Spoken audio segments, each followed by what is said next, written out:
आज मैं आप लोगों के लिए सर्दियों में खाए जाने वाले खास लड्डू की रेसिपी लेकर के आई हूँ। गोंद के लड्डू जो कि काफी गुणकारी होते हैं। आपके कमर में दर्द रहता है, घुटनों में दर्द रहता है, आपको कमजोरी या थकान रहती है, तो आप अगर ये रोज एक लड्डू खाते हैं तो आपको बहुत फायदा होगा। ये ठंड से भी बचाता है।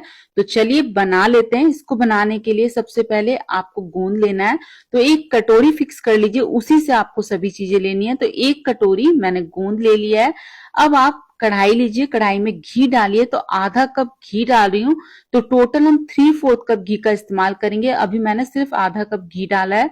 अब इसके अंदर गोंद को डाल करके आपको फ्राई करना है। तो गोंद एक साथ मत डालिएगा, थोड़ा थोड़ा गोंद डाल करके आपको इसे फ्राई करना है। अगर आप एक साथ सारे गोंद को डाल देंगे तो ये आपस में चिपक जाएंगे, ठीक से फ्राई नहीं होगा। जब आप खाएंगे तो ये दांतों में चिपकेगा। तो इस समय आप देख सकते हैं गोंद अच्छे से फूल गए। फूलने के बाद मैंने इसे 1 मिनट के लिए और फ्राई कर लिया ताकि अच्छे से खस्ता हो जाए। तो इसी तरीके से मैंने सारे गोंद को फ्राई कर लिया है। फ्राई करने के बाद अब आपको क्या करना है, इसे क्रश कर लेना है।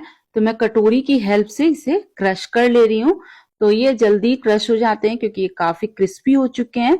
तो इनको क्रश करने के बाद साइड में रखते हैं। अब आपको एक मिक्सी का जार लेना है। इसके अंदर 1 कटोरी मखाना लेना है, 1 कटोरी बादाम और 1 कटोरी काजू। तो सेम कटोरी से मैंने तीनों चीजें 1-1 कटोरी ले ली है। आप चाहे तो ड्राई फ्रूट्स की मात्रा कम भी कर सकते हैं। अब ड्राई फ्रूट्स को आपको पीसना है, तो पल्स मोड पर पीसिएगा और इसे आपको दरदरा ही पीस लेना है। ड्राई फ्रूट्स को पीसने के बाद इसे साइड में रखिए। इधर जिस घी में हमने गोंद को फ्राई किया था उस घी को छान लेंगे। छानने के बाद वापस से घी को मैंने कढ़ाई में डाल दिया और 1/4 कप घी मैं इसके अंदर और डाल दे रही हूँ।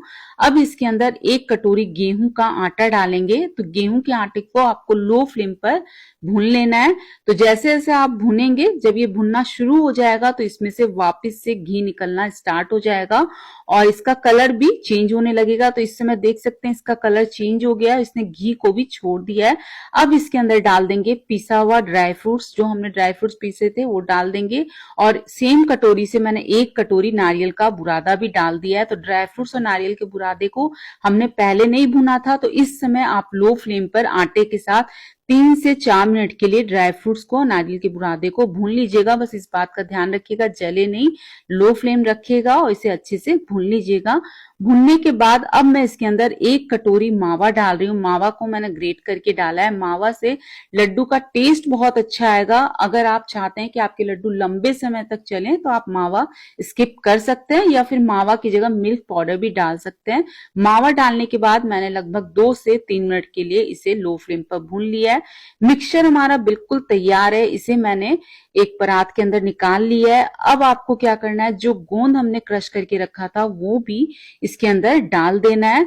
अब इसके अंदर कुछ मसाले डालेंगे जो कि ठंड में काफी गुणकारी होते हैं। तो 1 छोटा चम्मच इलायची का पाउडर डाला है, 1 छोटा चम्मच सौंठ डाल दिया है जिसको ड्राई जिंजर पाउडर भी बोलते हैं, साथ में आधा छोटा चम्मच जायफल का पाउडर डाल के अच्छे से मिला लिया है। अब आपको वापस से कढ़ाई लेनी है। कढ़ाई में डालना है गुड़। तो ये मैंने 300 ग्राम गुड़ लिया है। गुड़ को मैंने पहले से काट लिया है। अगर आप कटोरी के नाप से देखते हैं तो ये 3 कटोरी गुड़ लिया है। गुड़ की मात्रा आप कम भी कर सकते हैं। साथ में मैंने 3 बड़े चम्मच इसके अंदर पानी डाला है। अब आपको क्या करना है, इसे लगातार चलाते हुए पकाना है जब तक कि ये पूरी तरीके से मेल्ट नहीं हो जाए। इसकी चाशनी नहीं तैयार करनी है, बस तब तक पकाइएगा जब तक कि मेल्ट ना हो जाए। ये अच्छे से मेल्ट हो गया है। तो मैंने इसके अंदर आधा छोटा चम्मच हल्दी डाली है।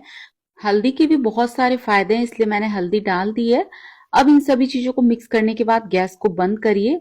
अब आपको डायरेक्ट इस गुड़ वाले सिरप को मिक्सचर के ऊपर डाल देना है। अगर आपको लगता है गुड़ का सिरप थोड़ा गंदा है तो आप इसे छान करके भी डाल सकते हैं। अब आपको गरम गरम में इसे अच्छे से मिक्स कर लेना है।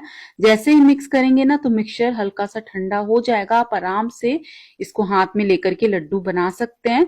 थोड़ी सी मैंने पिस्ते की कतरन भी इसके अंदर डाल दी है, जो कि बिल्कुल ऑप्शनल है, बस मैंने इसलिए डाला ताकि लड्डू देखने में अच्छे लगे। अब थोड़ा थोड़ा पोर्शन हाथ में लेते हुए इसके लड्डू तैयार करेंगे। अगर लड्डू बनाते वक्त आपको लगता है कि मिक्सचर ठंडा हो गया, लड्डू बांधने में टाइम लग रहा है, तो आप मिक्सचर को हल्का सा गर्म कर लीजिए या फिर थोड़ा सा गरम गरम घी भी इसके अंदर डालेंगे तो तुरंत लड्डू बंधने लगेंगे। तो फ्रेंड्स, हमारे सारे लड्डू बन करके तैयार है। आराम से 15 से 20 दिन तक आप स्टोर करके रख सकते हैं। अगर आपको लड्डू की रेसिपी पसंद आई हो तो प्लीज लाइक एंड सब्सक्राइब करना ना भूलें।